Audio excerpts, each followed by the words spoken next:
Évangile selon Matthieu, en audiovisuel, extrait de la version Parole de vie. Pour ne pas manquer nos prochaines vidéos, abonnez-vous sur notre chaîne Fontaine d'en haut. Évangile selon Matthieu, chapitre 12. 1. Peu de temps après, Jésus traverse des champs. C'est un jour de sabbat. Ses disciples ont faim. Ils se mettent à arracher des épis et ils mangent les grains. 2. Quand les pharisiens voient cela, ils disent à Jésus, « Regarde ce que tes disciples font. Le jour du sabbat, c'est interdit. » 3. Jésus leur répond, « Vous n'avez pas lu ce que David a fait? Un jour, il avait faim, et ceux qui étaient avec lui avaient faim aussi. » 4. Il est entré avec eux dans la maison de Dieu, et ils ont mangé les pains qui étaient offerts à Dieu. Pourtant, ils n'avaient pas le droit d'en manger, ni David, ni ceux qui l'accompagnaient. Seuls les prêtres avaient le droit d'en manger. 5. Ou encore, est-ce que vous n'avez pas lu ceci dans la loi, le jour du sabbat, les prêtres dans le temple ne respectent pas le repos du sabbat? Pourtant, ils ne sont pas coupables. 6. Mais je vous le dis, il y a ici quelque chose de plus important que le temple. 7. Vous avez accusé ces hommes qui ne sont pas coupables. En effet, vous ne savez pas le sens de cette phrase des livres saints, « Je désire l'amour, et non les sacrifices d'animaux. » 8. Jésus dit encore, « Le Fils de l'homme est maître du sabbat. » 9. Jésus quitte cet endroit et il va dans la maison de prière juive. 10. Là, il y a un homme qui a la main paralysée. Les gens veulent avoir une raison pour accuser Jésus, alors ils lui demandent, « Est-ce qu'on a le droit de guérir quelqu'un, le jour du sabbat ?» 11. Jésus leur répond, « Par exemple, vous avez un seul mouton, et le jour du sabbat, il tombe dans un trou. Vous allez sûrement le prendre pour le sortir du trou. » 12. Et un homme est beaucoup plus important qu'un mouton. Donc, on a le droit de faire du bien, le jour du sabbat. 13. Alors Jésus dit à l'homme, « Tends ta main. » L'homme tend sa main, et elle est guérie, elle redevient comme l'autre main. 14. Les pharisiens sortent et ils se réunissent pour voir comment faire mourir Jésus.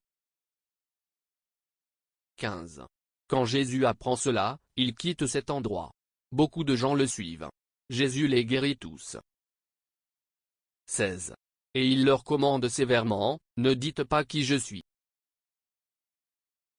17. Ainsi se réalise ce que le prophète Ésaïe a annoncé. 18. Dieu dit, « Voici mon serviteur que j'ai choisi, celui que j'aime. Je l'ai choisi avec joie. Je mettrai mon Esprit Saint sur lui et il annoncera le droit au peuple. » 19.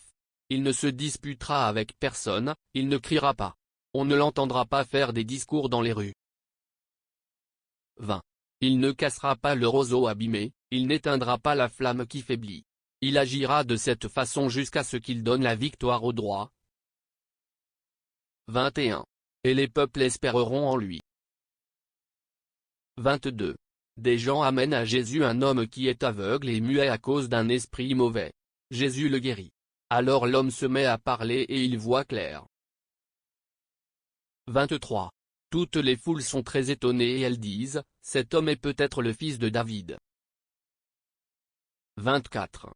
Mais quand les pharisiens entendent cela, ils disent, « Cet homme ne chasse les esprits mauvais qu'avec le pouvoir de Satan, qui est leur chef. » 25. Jésus connaît leurs pensées et il leur dit, « Quand les habitants d'un royaume font la guerre entre eux, ce royaume est détruit. Quand les gens d'une ville ou d'une famille se battent entre eux, cette ville ou cette famille ne peuvent pas continuer à exister. » 26.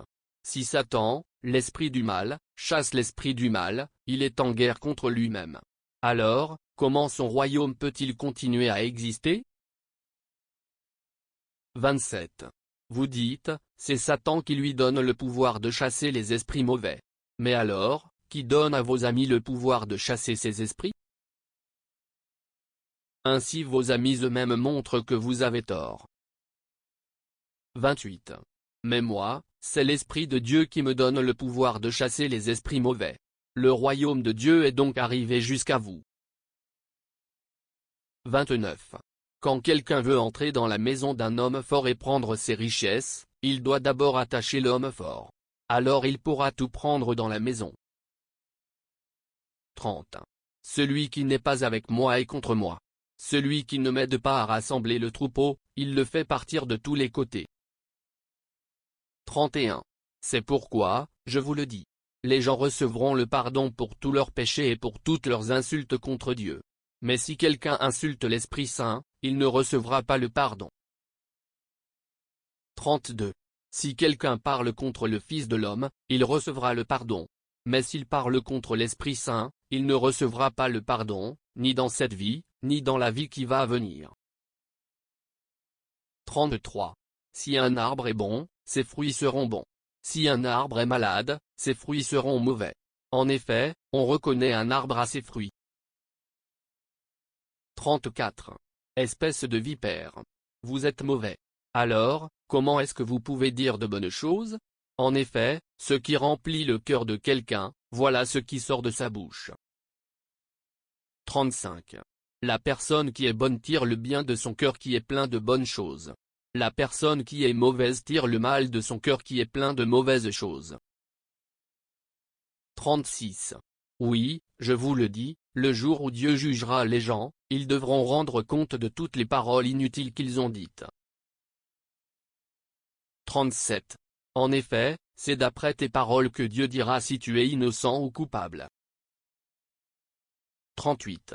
Alors, quelques maîtres de la loi et quelques pharisiens disent à Jésus, « Maître, fais un miracle devant nous. » 39. Jésus leur répond, « Les gens d'aujourd'hui sont mauvais et infidèles à Dieu, ils demandent un miracle. Mais les gens verront un seul miracle, ce qui est arrivé au prophète Jonas. » 40. Oui, Jonas a passé 3 jours et 3 nuits dans le ventre du grand poisson.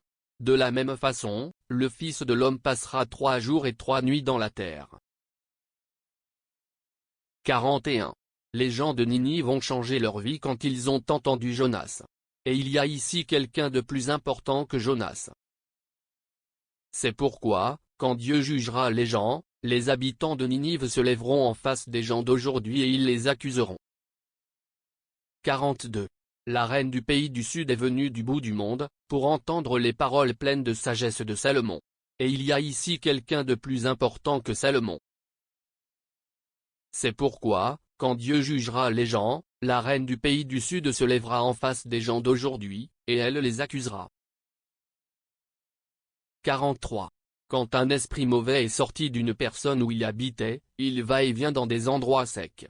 Il cherche un lieu pour se reposer, mais il n'en trouve pas. 44.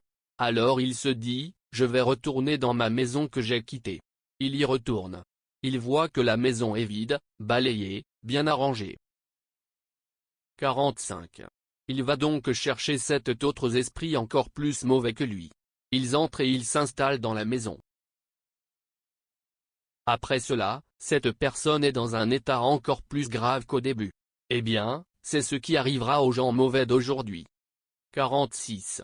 Jésus est en train de parler aux foules, quand sa mère et ses frères arrivent. Ils sont dehors et ils cherchent à lui parler. 47. Quelqu'un dit à Jésus, « Regarde. Ta mère et tes frères sont là, dehors. Ils cherchent à te parler. » 48. Jésus lui répond, « Qui est ma mère? Qui sont mes frères? » 49. Et il montre de la main ses disciples en disant, « Voici ma mère et mes frères. » 50. Oui, si quelqu'un fait la volonté de mon Père qui est dans les cieux, cette personne est mon frère, ma sœur, ma mère.